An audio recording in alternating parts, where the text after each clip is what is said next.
Hello everyone, welcome to the race classes. तो first day हमने देखा था कि सिंपल डेफिनेशन से हमने स्टार्ट किया था और हमने कुछ उसके बारे में फीचर्स को भी देखा था डेमोक्रेसी। आज हम लोग उससे आगे बढ़ने की कोशिश करेंगे और हम लोग यहाँ पे देखेंगे कि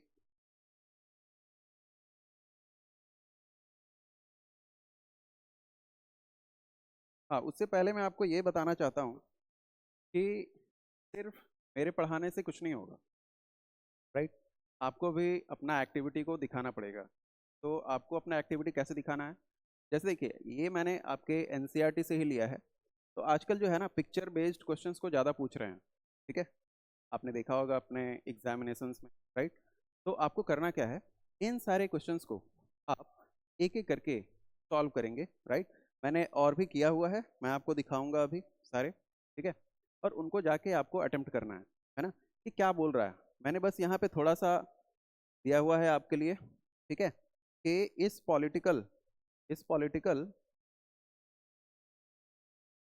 पॉलिटिकल कार्टून का थोड़ा सा एनालिसिस दिया हुआ है। जैसे कि at last one man one vote, आप देख रहे होंगे यहाँ पे लिखा हुआ eight last one man one vote, clear. उसी तरह यहाँ पे मैंने ये भी बताया कि कार्टून क्या शो करने की कोशिश कर रहा है, ठीक है। जैसे लास्ट लेफ्ट साइड में अगर आप देखिएगा, यहाँ पे लेफ्ट साइड में ये जो लोग हैं वहाँ पे, a group of Jubilant Iraqi citizens, है ना। ये क्या है? सबसे पहले तो ये जानना होगा ना कि आखिर में कार्टून कह क्या रहा है। तो this cartoon is about the Iraqi election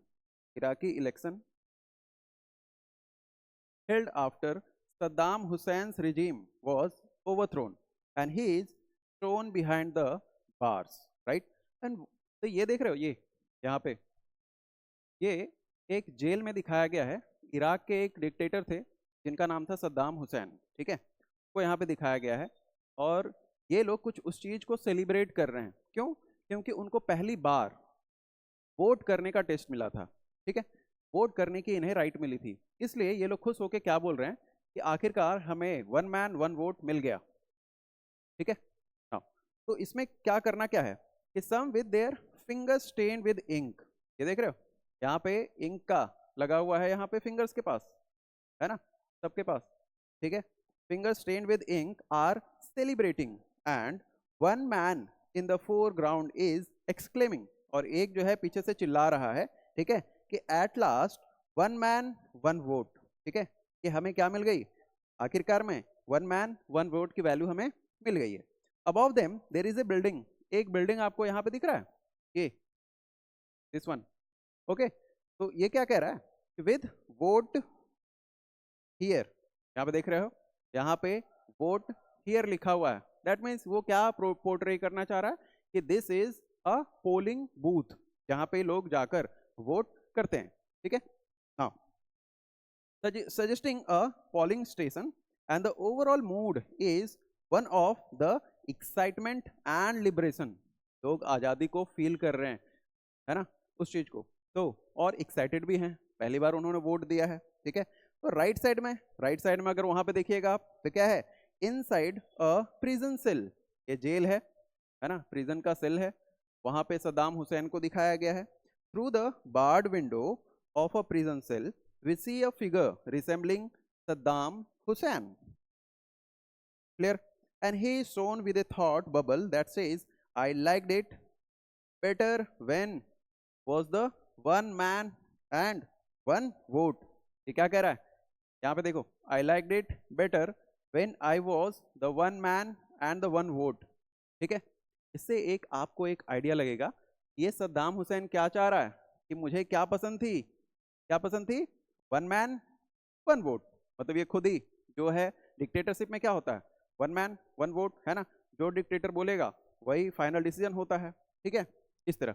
तो यहाँ पे मैं ये डिस्कस क्यों कर रहा हूँ, वो इसलिए ताकि आप जो है ना, एक अच्छे तरीके से जब भी पिक्चर बेस्ड क्वेश्चंस आपके सामने आए एग्जामिनेशन में, तो आप क्या करें, उस चीज को आराम से ऑब्जर्व करने की कोशिश करें, आखिर वो पिक्चर क्या कहना चाह रहा है, राइट। एंड दूसरा क्या है कि आप कुछ क्वेश्चंस नीचे दिए होंगे, आप उसको क्वेश्चन को अटेम्प्ट कर पा रहे हैं या नहीं, और यह आप तभी पॉसिबल है जब आप उसको प्रैक्टिस किए रहे होंगे। क्लियर? चलिए आगे देखते हैं हम लोग, और हम आज स्टार्ट करने वाले हैं fourth feature of the democracy, okay, जो कि है rule of law and respect for rights. Clear? Now हम एक एग्जांपल से स्टार्ट करेंगे, एंड दैट इज, हम एक एग्जांपल से स्टार्ट करेंगे, और ठीक है, दैट इज जिम्बाब्वे, है ना। अच्छा, मैंने यहाँ पे थोड़ा सा एंगेजिंग बनाने के लिए, ठीक है, आप पढ़ते रहे जिम्बाब्वे जिम्बाब्वे कर रहे हैं, but you don't have an idea about Zimbabwe कि ये आखिर में है कहाँ। तो आप देख सकते हैं ये आपका अफ्रीकन कॉन्टिनेंट है, नहीं, उसके सबसे नीचे साउथ की तरफ आप देखेंगे कि यहाँ पे जिम्बाब्वे लोकेटेड है। क्लियर? है ना। तो मैं एक इंटरैक्टिव बनाना चाह रहा हूँ यहाँ पे लेक्चर को, ताकि आप सबको पता चल सके, ठीक है, और इवन आप एक इन्फॉर्म्ड सिटीजन्स बन सके, राइट। सिर्फ बुकिस नॉलेज नहीं लेना है। क्लियर? हाँ, चलो देखेंगे जिम्बाब्वे का ये आपका कि वहाँ पे हुआ क्या था, है ना। तो जिम्बाब्वे जो है ना, attend independence from white minority rule in 1980। 1980 से पहले वहाँ पे वाइट माइनॉरिटी पीपल थे, वो लोग रूल कर रहे थे, ठीक है। जैसे हाँ, हमारे यहाँ भी वही हाल था, ब्रिटिशर्स थे हमारे यहाँ, ठीक है, वाइट पीपल, राइट। तो since then the country has been ruled by ZANU PF, ठीक है। जानु पीएफ एक पार्टी थी जो आजादी के बाद से वही लोग क्या कर रहे हैं, रूल किए जा रहे हैं, ठीक है। The party that led the freedom struggle, कुछ कुछ हमारे जैसा, हमारे कंट्री के जैसा, जैसे हमने इंडिपेंडेंस गेन किया उसके बाद most of the years Congress यहाँ पे रूल कर रही थी। क्लियर है? हाँ, ये भी वही है कि इन्होंने इंडिपेंडेंस पाया, ठीक है, वाइट माइनॉरिटी पीपल के अगेंस्ट में जाके, है ना, और एक पार्टी बनाते हैं जो कि क्या है, जानु पीएफ। क्लियर? ये जो जानु पीएफ पार्टी है ना, इन्होंने क्या किया, फ्रीडम स्ट्रगल को जीता, ठीक है, और इसके रूलर बनते हैं रॉबर्ट मुगाबे। के रूलर कौन बनते हैं, रॉबर्ट मुगाबे, है ना। और इन्होंने रूल किया कंट्री को सिंस इंडिपेंडेंस, इंडिपेंडेंस के बाद से मोस्ट ऑफ द टाइम इन्होंने ही रूल किया है। Clear? And elections were held regularly, ऐसा नहीं है कि इलेक्शंस नहीं होते थे, इलेक्शंस भी होते थे वहां पे, ठीक है। Elections were held regularly and always won by ZANU PF. सोचिए एक ही पार्टी बार बार जीत के आ रही है, ठीक है, पॉपुलर लीडर है, लोगों के अंदर सेंटिमेंट है कि नहीं, इसी पार्टी ने तो हमें फ्रीडम स्ट्रगल में साथ देकर हमें आजाद करवाया है वाइट माइनॉरिटी से, तो हम इसे बाहर कैसे कर सकते हैं। क्लियर? लेकिन धीरे धीरे क्या होता है कि आपका जो ये रॉबर्ट मुगाबे है वो एक डिक्टेटर में चेंज हो जाता है, ठीक है। जैसे ये जो प्रेसिडेंट मुगाबे हैं was a popular but also used unfair practices.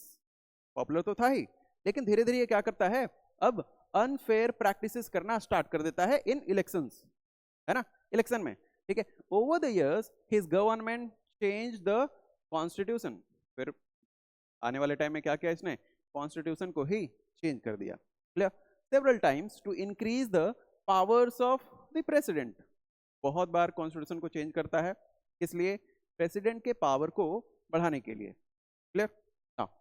And make him less accountable, भाई मैं प्रेसिडेंट हूं बट मेरी कोई अकाउंटेबिलिटी होनी चाहिए, रिस्पॉन्सिबिलिटी होनी चाहिए, ताकि मैं लोगों के लिए जिम्मेदार हूं।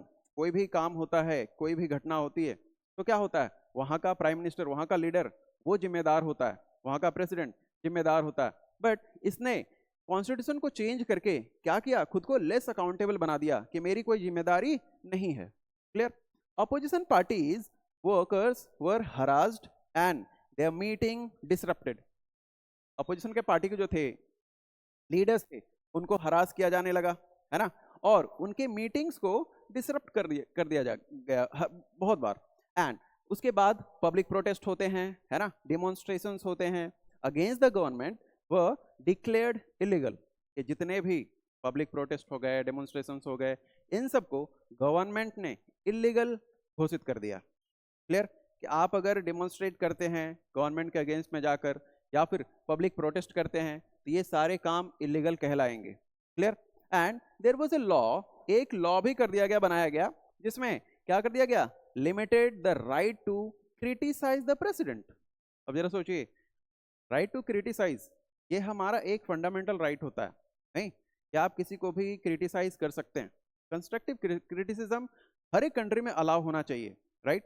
बट इन्होंने क्या किया कि जो भी इसके अगेंस्ट में जाके क्रिटिसाइज करेंगे, एक लॉ बनाकर क्या किया गया, उसको पनिशेबल ऑफेंस बना दिया गया, ठीक है, कि आप प्रेसिडेंट को कभी भी क्रिटिसाइज नहीं कर सकते हैं। क्लियर?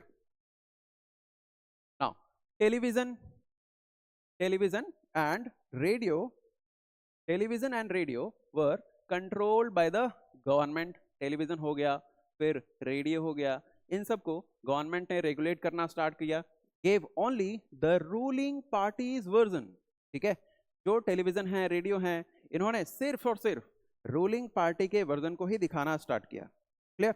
नाउ और क्या होता है, जो भी इंडिपेंडेंट न्यूज़पेपर्स होते थे, प्रेस थे, इन सबको क्या किया गया, but the government harass them, है ना, those journalist who were went against it, जो भी गवर्नमेंट के अगेंस्ट, प्रेसिडेंट के अगेंस्ट में जाता था, ठीक है, जो भी इंडिपेंडेंट आपके जर्नलिस्ट हैं, न्यूज़पेपर्स हैं, उनको हरास किया जाने लगा, है ना। And the government ignored some court judgments, court के जजमेंट्स को भी अब गवर्नमेंट ने क्या किया, इग्नोर करना स्टार्ट कर दिया था, दैट वेंट अगेंस्ट इट, जो भी गवर्नमेंट के अगेंस्ट में जाते थे, ठीक है। एंड प्रेशराइज जजेस, जजेस को भी प्रेशराइज करना स्टार्ट कर दिए ये लोग, ठीक है, ठीक है, कि अगर आप मेरे खिलाफ में जजमेंट देंगे तो आपके खिलाफ भी एक्शन लिया जाएगा। Clear? And he was forced out of office in 2007। लेकिन पाप का घड़ा कब तक भरता रहेगा, एक दिन तो फूटेगा वो। क्लियर? अब 2017 आता है और प्रेसिडेंट मुगाबे को वहां से ओवरथ्रोन कर दिया जाता है कि बस अब बहुत हुआ, अब आपकी दादागिरी नहीं चलेगी, ठीक है। And the example of Zimbabwe shows that popular approval of the rulers is necessary in a democracy। देखिए, हमने जिम्बाब्वे के एग्जाम्पल से क्या सीखा कि जो पॉपुलर अप्रूवल है ना, किसका, रूलर्स का, वो जरूरी तो है, तभी तो लोग कोई जीत कर आएगा ना, क्योंकि उसकी पॉपुलैरिटी ज्यादा होगी तभी कोई जीतेगा। लेकिन क्या है, इट इज नॉट सफिशिएंट। क्यों सफिशिएंट नहीं है? कि popular governments can be undemocratic, popular government भी क्या हो सकती है, अनडेमोक्रेटिक वे में काम कर सकती है, ठीक है, लोगों के राइट्स को अंडरमाइन कर सकती है। And then popular leaders can be autocratic, और क्या हो सकती है, ये जो पॉपुलर लीडर्स है ना, ये भी ऑटोक्रेटिक तरीके से काम कर सकती है, ठीक है। Now if you wish to assess a democracy, it is important look at the elections. अगर हम एसेस करना चाहते हैं, ठीक है, डेमोक्रेसी को, तो हम उसके इलेक्शंस को देखेंगे कि इलेक्शन आखिर हो कैसे रहा है ना। But it is equally important to look before and after the elections. तो आपको क्या है, आप इलेक्शन को तो देख रहे हैं, बट इलेक्शन के पहले एंड इलेक्शन के बाद में क्या स्थिति है, आप इसको भी देखना पड़ेगा आपको, राइट। तभी जाके आप सही से एनालाइज कर पाइएगा कि कोई भी गवर्नमेंट वो डेमोक्रेटिक वे में काम कर रही है या नॉन डेमोक्रेटिक वे में काम कर रही है। क्लियर?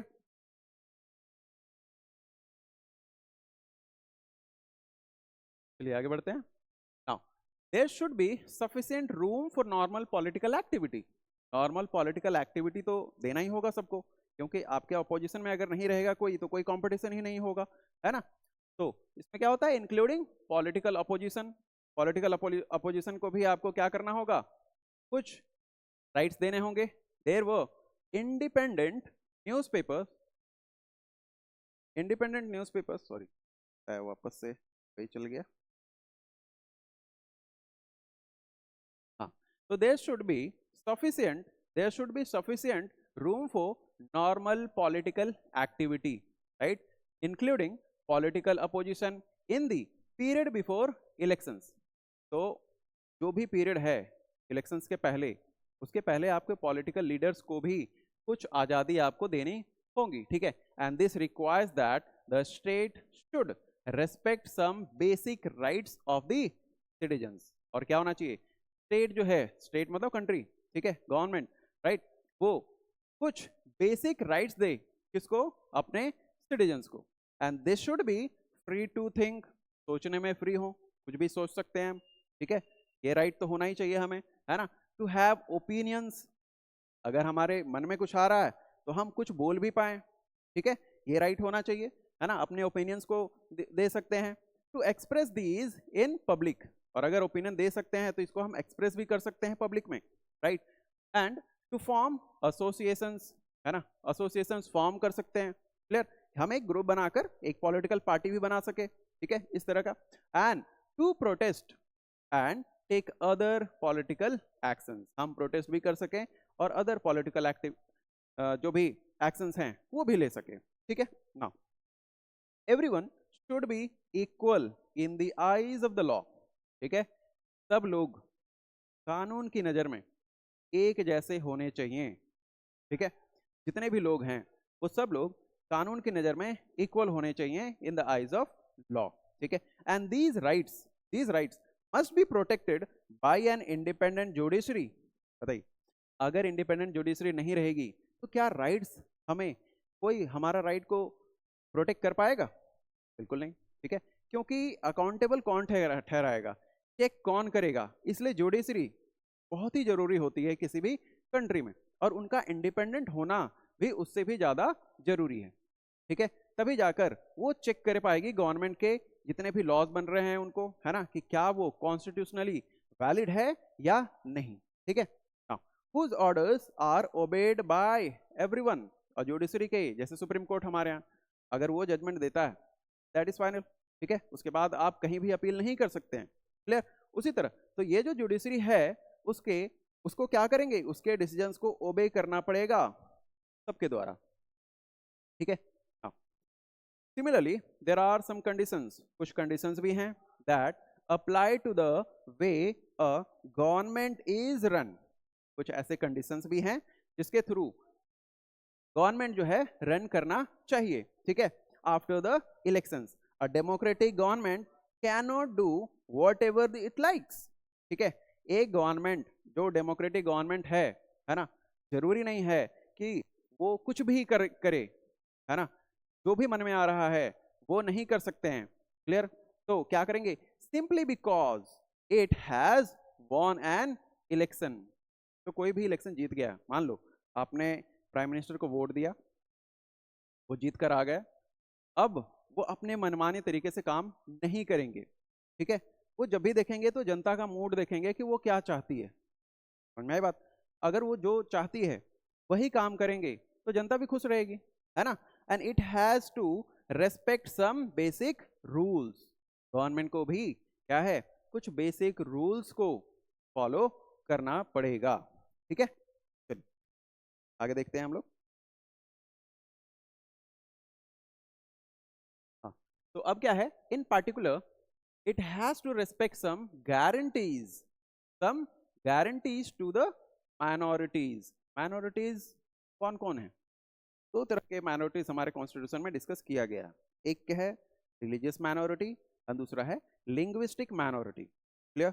रिलीजियस मतलब धर्म के आधार पे, है ना, जैसे मुस्लिम्स हो गए, क्रिश्चियंस हो गए, जैन्स हो गए, बुद्धिस्ट्स हो गए, ठीक है, ये सारे लोग, है ना, और सिख्स भी हैं इसमें आते हैं, तो ये हो गए, तो कुछ माइनॉरिटीज का आपको ख्याल रखना पड़ेगा, है ना।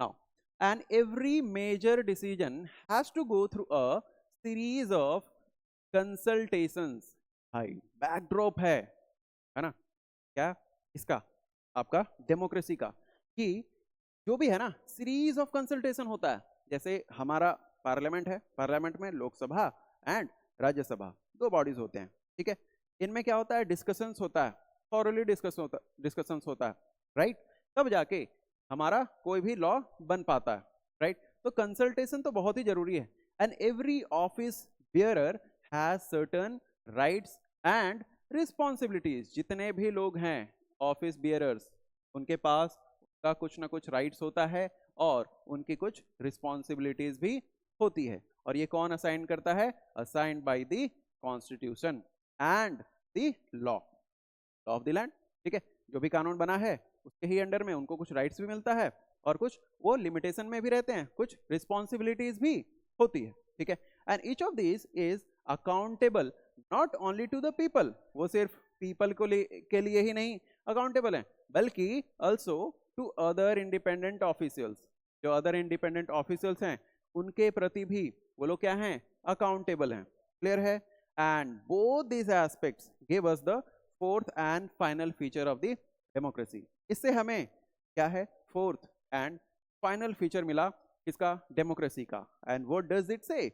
It says a democratic government rules with in limits set by the constitutional law and citizens right. तो पहला क्या है कि कॉन्स्टिट्यूशनल लॉ होना चाहिए, है ना, कॉन्स्टिट्यूशनल लॉ होना चाहिए। And second one is citizens right, citizens right. ये दो चीज ऐसे हैं, ठीक है, जिससे कोई भी गवर्नमेंट क्या रहता है, लिमिटेड रहता है। समझ में आई बात, है ना?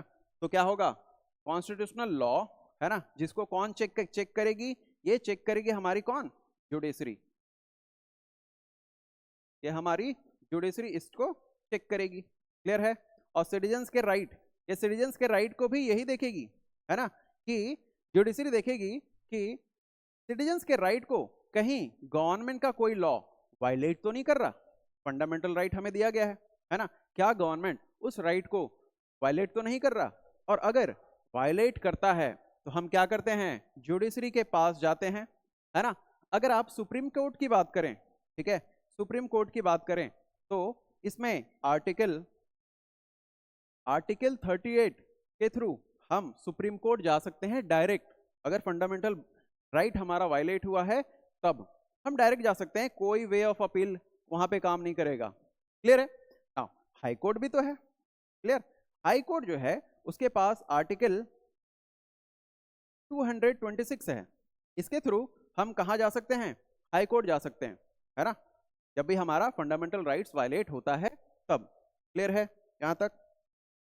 ठीक है, अगर कोई भी प्रॉब्लम हो तो आप कमेंट सेक्शन में बता सकते हैं मुझे, मैं चाहूंगा कि उसे डिस्कस कर दूं, ठीक है, और आपके डाउट्स को क्लियर कर सकूं। हाँ, ये देख रहे हैं दो लेडीज हैं यहाँ पे, क्लियर, आपने पहले भी इनको कभी देखा होगा, है ना, जुडिशरी के पास में कोर्ट वगैरह में रखा रहता है ये, है ना।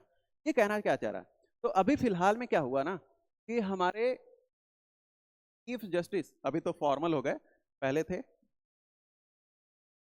तो पहले हमारे जो फॉर्मर चीफ जस्टिस थे DY चंद्रचूड़, आप लोग को याद होगा, है ना, इन्होंने सुप्रीम कोर्ट में अनवील किया क्या, लेडी जस्टिस स्टैच्यू, वही है, statue of lady justice. Clear? तो ये पहले क्या था, क्या पहले नहीं था क्या, नहीं पहले भी थी, बट क्या है, पहले क्या है, यहाँ पे एक, यहाँ पे आपको स्वॉर्ड दिख रहा होगा, नहीं स्वॉर्ड, और यहाँ पे आपको क्या दिख रहा है, एक बैलेंस दिख रहा है। क्लियर? और यहाँ पे आप देखेंगे कि आंखों पे पट्टी लगी हुई है, आपने देखा होगा कि जब भी आप जाएंगे तो यहाँ पे आंखों पे उनके पट्टी लगा रहता है।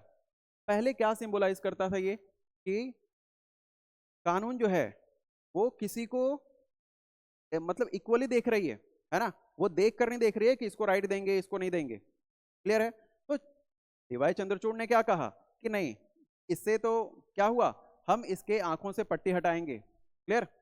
क्यों? क्योंकि हम जो दे रहे हैं ना आप, वो देख कर देंगे, देख कर देंगे मतलब कि अब जो है इनकी आंखें खुली होंगी, ठीक है, अब इनकी आंखें खुली होंगी। क्यों खुली होंगी? ताकि हमारी आंखें खुली हैं, कोई भी अगर गलत होता है आपके साथ तो हम आपके साथ हैं, हम आपको देख रहे हैं, ठीक है, हम आपके साथ खड़े हैं, ठीक है। इसलिए सुप्रीम कोर्ट को क्या कहा जाता है, गारंटर, गारंटर कहा जाता है, किस चीज का, guarantor of fundamental rights, fundamental rights, ठीक है। एंड गारंटर तो है, प्रोटेक्टर भी है हमारे फंडामेंटल राइट्स का, ठीक है, प्रोटेक्टर ऑफ फंडामेंटल राइट्स, ठीक है। तो ये क्या है, अब जो है हमारी न्याय की देवी, जिसको हम स्टैच्यू ऑफ लेडी जस्टिस कह रहे हैं, क्लियर, अब ये देख रही हैं कि किसके साथ गलत हो रहा है, और जिसके भी साथ गलत होगा वो उनके साथ खड़ी रहेंगी। क्लियर है? चलो, और ये जो तलवार भी हटाया गया, ये कॉलोनियलिटी के बताते हैं, उस समय अंग्रेज लोग जो थे उन्होंने लगाया था इसको, ठीक है। तो हमने अब उसको रिमूव कर दिया है कि भाई अब हम प्यार से देंगे ना, जस्टिस देना है तो, ठीक है। ये क्यों लगाना, मारपीट के थोड़ी करके करके दे रहे हैं न्याय। क्लियर है?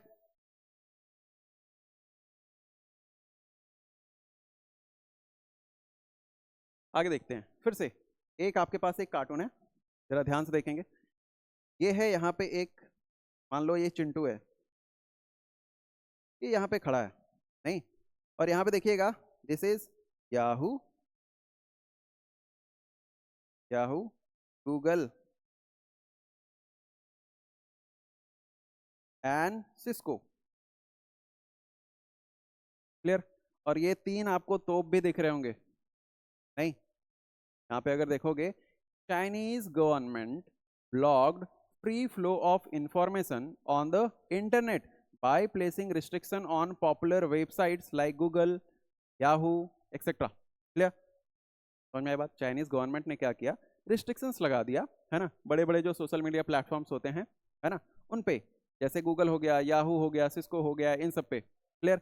Now the image of tanks and an unarmed student reminds the reader of another major event in recent Chinese history. Find about that event. तो आपको बताना है कि आखिर ये किस इवेंट में ऐसा किया गया था। क्लियर है? तो इसलिए मैं यहाँ पे लेकर आ रहा हूँ इस चीज को, है ना। और यहाँ पे आप बता सकते हैं, मैंने यहाँ पे ऐड भी किया है पॉलिटिकल कार्टून एनालिसिस में, कि इसको हम बोलते हैं, मान लो कभी कभी आता है ना कि what is the title of this picture, है ना, आप क्या देना चाहते हैं, तो टाइटल आप दे सकते हैं क्या, The New Tank Man. Okay, okay. And this one depicts a lone individual, एक अकेला इंसान है, facing a line of tanks. देखो यहाँ तोप की लाइन लगी हुई है और इसको ये अकेला फेस कर रहा है, नहीं। And the tanks have logos. इस पे logos भी लिखा हुआ है, बहुत सारे जो फेमस कंपनियां हैं, है ना, जैसे याहू, गूगल, सिस्को, ठीक है ना। फिर prominent internet companies Yahoo, Google, Cisco, and the cartoon is a stark and chilling commentary on the role of Western internet and technology companies. जरा आप ध्यान सुनिएगा कि चाइना में उनका अपना व्हाट्सएप है, अपना गूगल है, अपना क्या बोलते हैं उसको, यूट्यूब है, ठीक है, सारी चीजें हैं। क्लियर? तो वो कभी भी अपने यहाँ का इंफॉर्मेशन कहीं भी बाहर नहीं जाने देता है। उनका अपना एक सोशल मीडिया प्लेटफॉर्म है, ठीक है, उन्हीं पे वो रहते हैं, और उनका इंफॉर्मेशन जो है बहुत ही कम आप देखिएगा कि बाहर वहां से आ पाएगा, है ना, क्योंकि वहां पे ये सारे कुछ नहीं चलते हैं, उनका सारा सोशल मीडिया अलग है। क्लियर है? ठीक है, तो इस पे कीजिएगा, आखिर मैं इसको बताऊंगा, है ना, लेकिन पहले आपको भी मेहनत करना होगा इस पे। क्लियर है ना? अगर आप नहीं कीजिएगा तो फिर एग्जाम में आएगा और आप फंस जाइएगा, कह रहे यार ये क्या पूछ लिया। ठीक है ना? अब हम इसका समरी देखेंगे कि आखिर में समरी डेफिनेशन है क्या, हमने क्या क्या अभी तक देखा। क्लियर है ना? समरी डेफिनेशन क्या है, let us sum up the discussion so far. We started with a simple definition that democracy is a form of government in which the rulers are elected by the people. हमने यहीं से start किया था, है ना, कि democracy is a form of government जहां पे क्या हो रहा था, आप रूलर्स जो हैं वो इलेक्ट हो रहे थे किसके द्वारा, तो पीपल के द्वारा। And we found that this definition was not adequate. हमने ये भी देखा कि ये डेफिनेशन जो है ना वो पर्याप्त नहीं है डेमोक्रेसी के लिए, एक वाइब्रेंट डेमोक्रेसी के लिए। क्लियर? तो unless we explained some of the keywords used in it, तब तक हम उसमें से कुछ कीवर्ड्स को सही से समझ न लें। जैसे रूलर्स कौन है, हमने देखा इसके बारे में कुछ एग्जांपल्स के थ्रू, है ना, कि रूलर्स किस तरह होने चाहिए, पीपल कौन है ना, कौन उनको वोट कर रहे हैं, एंड वो क्या क्या था इसमें, bye the people, rulers elected by the election. Election कैसे, है ना, इलेक्शन कैसा हो रहा है, किस वे में हो रहा है, क्या वो डेमोक्रेटिकली सही है या नहीं है ना, समझ में आया बात, कॉन्स्टिट्यूशनली वैलिड है या नहीं है। क्लियर? ये तो हमने 4 फीचर्स ऑफ डेमोक्रेसी देखा, उसको समअप करते हैं यहाँ पे कि rulers are elected by the people, take all the major decisions. हमने ये देखा था, है ना, कि रूलर्स क्या होते हैं, पीपल के द्वारा इलेक्ट होते हैं और यही हमारे मेजर डिसीजंस को भी लेते हैं। क्लियर है? सेकंड क्या है, इलेक्शंस ऑफर अ चॉइस। हमें क्या प्रोवाइड करता है इलेक्शन, चॉइस, कि हम किसको चुने, हम अपनी किस गवर्नमेंट को लाना चाहें उसको हम ला सकते हैं। क्लियर? तो हमारे पास एक क्लियर चॉइस है and fair opportunity to the people. और क्या है, हमारे पास एक फेयर अपॉर्चुनिटी है क्या, कि जो गवर्नमेंट है ना उसको हम टॉपल डाउन भी कर सकते हैं, उसको हटा भी सकते हैं, रिमूव भी कर सकते हैं, ठीक है, उनसे अपना पावर छीन भी सकते हैं, to change the current rulers. ठीक है, तो हमारे पास ये चॉइस है कि हम इलेक्शंस के थ्रू रूलर्स को चूज भी कर सकते हैं और उन्हें रिमूव भी कर सकते हैं। क्लियर है? Now third one, this choice and opportunity is available to all the people on an equal basis. तो हमने देखा था ना वन वोट वाला सिस्टम, ठीक है, कि एक वैल्यू है, वन मैन है, ठीक है, एक ही वोट है उसके पास। तो इसके थ्रू हमारे पास थर्ड मिलता है कि ये जो चॉइस है ना हमारे पास और ये जो अपॉर्चुनिटी मिली हुई है ये सबको मिली है to all the people on an equal basis. किसी को ज्यादा नहीं, किसी को कम नहीं, सारे को इक्वल इक्वल मिल रहा है। ठीक है, now and the exercise of this choice leads to a government limited by the basic rules of the constitution and citizens right. हमने ये भी देखा था कि गवर्नमेंट किसके थ्रू लिमिटेड है। Clear? Constitutional law and citizens right. समझ में आई बात? यहां तक तो हम लोग देख लिए हैं, ठीक है, और आई होप आपको समझ में भी आया होगा। नाउ आपके एंड में, इस सेक्शन के एंड में आपको ये भी दिया गया है कि मैच करना है, मैच करना है, ठीक है, और आप ये मैच करके दिखाइएगा मुझे, है ना। मैं पहले ही आपको क्लियर कर देना चाहता हूं कि इन सब का आपको मैं सॉल्यूशन प्रोवाइड करूंगा। क्लियर है? आपको घबराने की बिल्कुल भी जरूरत नहीं है, लेकिन उससे पहले आप एक ट्राई तो कीजिए, बनाने की कोशिश तो कीजिए कि आप जो समझ रहे हैं ना, आपने जो पढ़ा, क्या आपके दिमाग में जा रहा है, क्या आप उसको समझ पा रहे हैं, क्या क्वेश्चन आ रहा है तो क्या आप उसको सॉल्व कर पा रहे हैं। ठीक है, तो नहीं तो ऐसे कोई फायदा ही नहीं होगा फिर इस चीज का, है ना। चलिए अब हम आते हैं इसके सेकेंड पार्ट पे। सेकेंड पार्ट क्या है कि वाई डेमोक्रेसी, आखिर डेमोक्रेसी क्यों जरूरी है ना, क्यों, और अदर फॉर्म ऑफ गवर्नमेंट क्यों नहीं। क्लियर है? चलो, तो you all want to speak your mind. चलिए अब मान लो क्लास में हो, ठीक है, क्लास में हो तो आप लोग सब लोग बोलना चाहते होंगे किसी भी मैटर पे, है ना। मान लो मैडम जो है कोई डिस्कशन करा रही हो, ठीक है, तो आप क्या करेंगे, आप भी चाह रहे होंगे मुझे भी एक फेयर चांस मिले कि मैं भी टीचर के सामने कुछ बोल पाऊं। ठीक है, अब मान लो टीचर यहाँ पे डिस्क्रिमिनेशन करे कि दो चार बच्चों को उठा के पूछ ले, आप लोग को पूछे ही नहीं कि बताइए आपका क्या ओपिनियन है, राइट। मान लो आपके यहाँ पे स्कूल में ही क्लास में मॉनिटर की वोटिंग हो रही है ना, और आपको डिनाई कर दिया जाए कि नहीं आप वोट नहीं कर सकते हैं, और टीचर खुद ही बोल दे कि ये जो है मॉनिटर बन गया, तो क्या ये डेमोक्रेटिकली इलेक्टेड मॉनिटर है? नहीं। ये जो डेमोक्रेसी है ना, ये आप हर एक एक्सपेक्ट पे लेकर जा सकते हैं, फैमिली लेवल पे जा सकते हैं, ठीक है, स्कूल पे देख सकते हैं। समझ में आई बात? तो हर एक एस्पेक्ट ऑफ लाइफ पे आप ये जान सकते हैं कि क्या वो डेमोक्रेसी वहां पे फॉलो हो रहा है या नहीं हो रहा है। समझ में आई बात?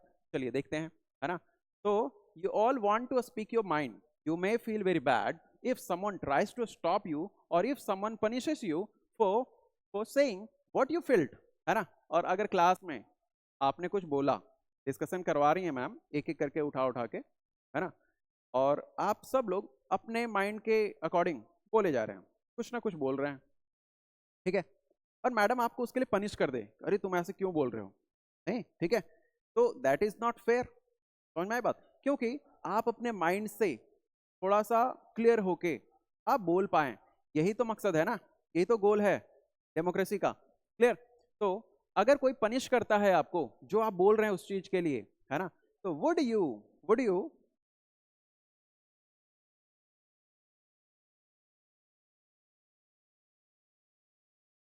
be able to do that in a country that is not democratic?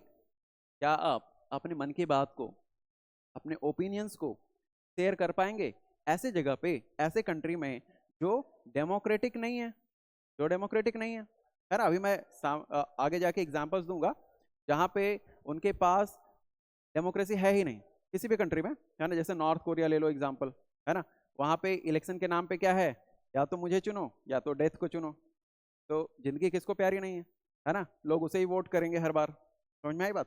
ये है ना। तो is that a good argument for democracy? क्या ये डेमोक्रेसी के लिए अच्छा आर्गुमेंट है? आपको डिसाइड करना है। Clear? Democracy is preferred over other forms of government like dictatorships, monarchies. यहाँ पे हमने डिफरेंट फॉर्म्स ऑफ गवर्नमेंट भी देखा है।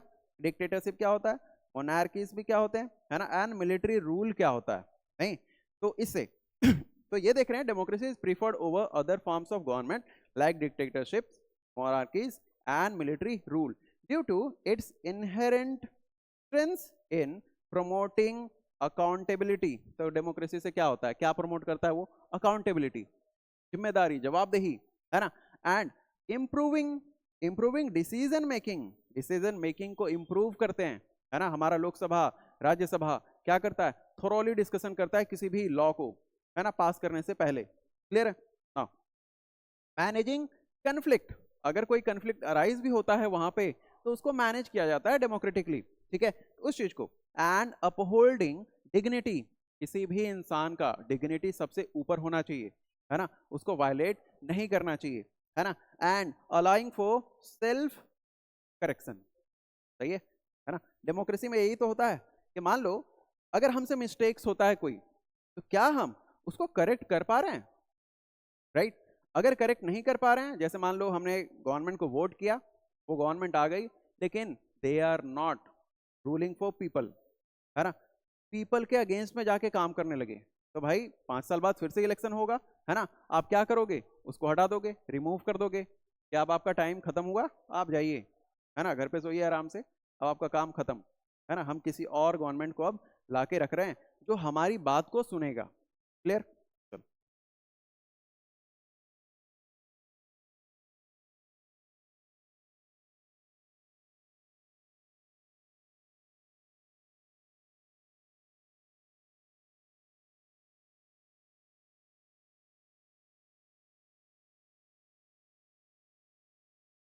हेलो।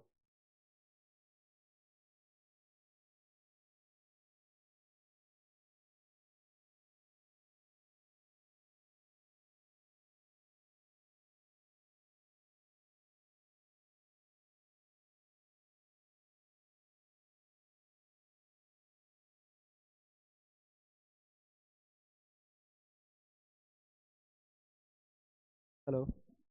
अरे इसको बंद करना है ना।